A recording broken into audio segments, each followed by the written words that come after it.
Garnet is with me looking at some races for Saturday night, the big North America Cup card. And Garnet, we're going to do a couple quick videos, and you have a spot play in race number 2. Right now it's 5-1 morning line that is a little bit, I think, sneaky in here. So tell us why you like this one. Yeah, I like number 6, Sensationalize A. This one was purchased by Team Cullen following her last win in Australia in April. She paced a 1 1/16 miles in 1:55 and 2, and Mike, that translated to a 1:51 and 4 mile rate, which I think stacks up pretty well in this field. Now, she had a qualifier on June 8th, and I thought it looked much better on video than it does on paper. When you look at it, she finished third, beaten 11. You think, okay, whatever. But she raced against Crackshot, who's a 1:48 and 2 pacer. And that morning, he was sent on a speed mission. He unleashed a 25 and 2 final quarter. So, of course, he was going to speed away from his rivals. But I was watching this mare in the stretch, and she was kept very snug on the helmet of the pocket sitter. So she just raced third all the way down the stretch.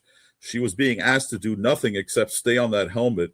And I thought she really finished off her mile looking like she was loaded with pace. So she draws the magic 6-hole here, which is always the best post, win percentage wise. And I think Travis Cullen will put her in play.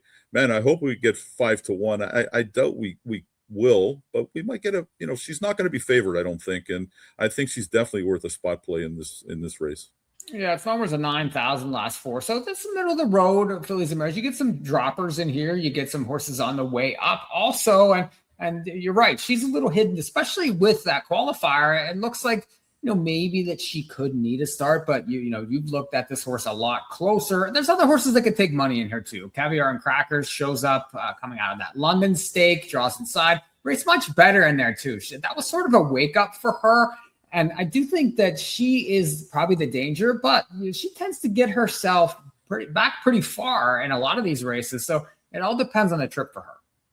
Yeah. And I think number 4, Cold Creek Fuego, will be a threat.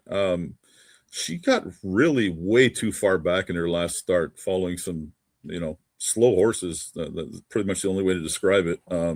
She ended up losing by only a couple of lengths, but really you could tell after probably 3/8 of a mile that she was just gapped way too far back on this Mohawk surface to have a chance. So she's the one I'm most worried about, but you can never count out a class mare like Caviar and Crackers either.